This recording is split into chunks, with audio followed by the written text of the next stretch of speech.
आमनी कहती है तुझे नहीं पता तेरी माँ ने ऐसा क्यों किया, इसके पीछे बहुत बड़ा राज था। उसने तेरे भाई कान्हा को बचाने के लिए जो कुछ भी किया है इसलिए किया था। और तुझे क्या लगता है तेरी माँ खूनी है? उसने बहुत दुख झेले हैं और 18 साल से इसलिए तुझसे दूर थी। वो नहीं चाहती थी कि तेरी जिंदगी इस 4 दीवारों में पले और तू बड़ी हो। सोच अगर तेरा फ्यूचर क्या होता। वहीं मीठी कहती है अरे इनने मेरे लिए क्या किया आप ये तो बताइए। वहाँ इच्छा कहती है कुछ मत कहो, इससे कान्हा भी रोने लगता है। इच्छा तो बहुत ज्यादा रोती है। दामिनी कहती है कि अगर वो तुझे इस दीवारों में लगता तेरा फ्यूचर क्या होता तू कैसे पढ़ पाती। उसने तेरे लिए सब कुछ किया, जब से तू पैदा हुई मैंने तेरा हर एक शौक पूरे किए। तूने जो भी मांगा तुझे उससे पहले मिला। ये सब इच्छा चाहती थी इसलिए हुआ था। और तुझे क्या लगता है मेरी बेटी इच्छा गलत है? ये दामिनी की बेटी है, एक नौकरानी की बेटी गलत नहीं हो सकती। ये मेरी बेटी देवी है। देवी तुझे क्या लगता है ये मेरी बेटी है, मैं इसलिए कह रही हूँ।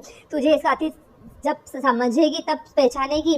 वहाँ कान्हा को याद आता है कि उसे भी किडनैप कर रहे थे। वहाँ कान्हा के बहुत आंसू आ जाते हैं।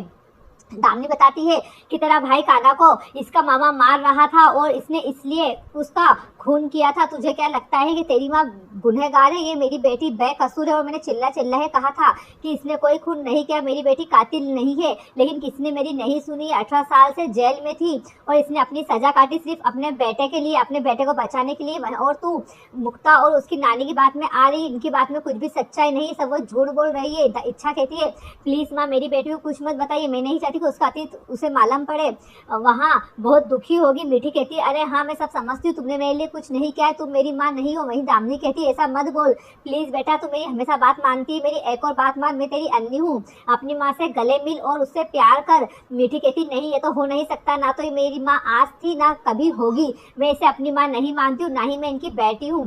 सिर्फ मुझे इतना पता है कि मैं एक खूनी की बेटी हूँ जिसके हाथ खूनों में रंगे हैं और ये मैं नहीं पूरा समाज जानता। मैं इसे सिर्फ और सिर्फ नफरत करती हूँ। तुम्हें क्या लगता है मैं इसे कभी माँ कहूंगी? नहीं, ऐसा नहीं हो सकता, मैं इसे कभी माँ नहीं कहूंगी।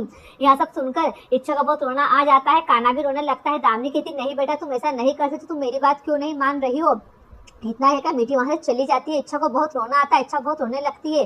दामिनी सोचती है अब मैं क्या करूं। इधर मुक्कू के पास फोन आता है अमन का। अमन कहता है तुम मेरा फोन क्यों नहीं उठा रही हो? मुक्ता कहती है मैंने तुम्हें मना किया था ना मुझे फोन मत करना, तुम मुझे क्यों फोन करे और हाँ गिफ्ट क्यों पहुंचाए? तुम तो मीठी से प्यार करते हो ना, तुम तो उसके आंसू पूछते हो तो जाओ उसे ही गिफ्ट दो। वहीं एकदम कंफ्यूज हो जाता है। अमन और कहता है मैंने तुम्हें कब गिफ्ट किया? मैंने तुम्हें कोई गिफ्ट नहीं पहुंचाया। मुक्ता कहती तुम क्यों झूठ बोल रहे हो? वॉच और वो हाँ ड्रेस तुम्हारे ही तो पहुंचाई है। अमन कहता है नहीं मैंने नहीं पहुंचाई। वहीं मुक्ता को याद आता है कि यहाँ पार्सल तो देने आया था लेकिन यहाँ किसका हो सकता है। उसे यूवी की बातें याद आती है, जब यूवी से बहुत अच्छे से बात कर रहा होता है। कहता चलो मैं आपको ड्रॉप कर देता हूँ। यूवी से बहुत प्यार से बात कर रहा था। मुक्ता कहती है तुम कॉलेज में इतने चेंज और यहाँ इतने चेंज क्यों? वहाँ मुक्ता फिर सब कुछ समझ जाती है। यहाँ खाना खा रहा होता है। यूवी कहता है मैं पेट भरकर खाना खाऊंगा। अमला को एकदम चक्कर आने का नाटक कर रही होती है। अमला कहती मैंने सुबह से कुछ नहीं खाया, मैंने व्रत रखा है ना यूवी के लिए, इसलिए मुझे चक्कर आ रहा है। यूवी कहता है अरे तुम क्यों इतना कर रही हो मेरे लिए? वहाँ अमला कहती है हाँ तुम्हारी माँ ने तुम्हें छोड़ दिया बेटा, मैं ही तुम्हारी माँ हूँ, मैं ही तुम्हें सब कुछ करूंगा, मैं तुम्हारी छोटी माँ हूँ। वही यूवी कहता है कि मैं अपनी माँ से नफरत करता हूँ जो मुझे छोड़कर चली गई। हाँ तुम आज कभी मत कहना कि तुम मेरी छोटी माँ हो, तुम ही मेरी माँ हो, तुम्हें मेरा सत्वेद जी बोलते हैं तुम्हें नहीं पता तुम्हारी माँ तो एक देवी थी। जब तुम उसकी सच्चाई मानोगे तब आप उसे नफरत नहीं प्यार करने लगोगे। गुणवंती कहती है उसे अपने कमरे में जान दो, आपके उसको डिस्टर्ब कर रहे हो। मेज जी कहते हैं कि हमेशा तुम मुझे चुप कर देती हो लेकिन मैं आज उसे पूरी सच्चाई बताकर ही रहूंगा और मैं उसे अभी सच्चाई बताता हूँ। वहाँ एकदम घंटी बजती, वहाँ बाहर देखते हैं तो नौकर खोलता है, वहाँ मुक्ता होती। युवराज देखकर चल जाता है मुक्ता तुम यहाँ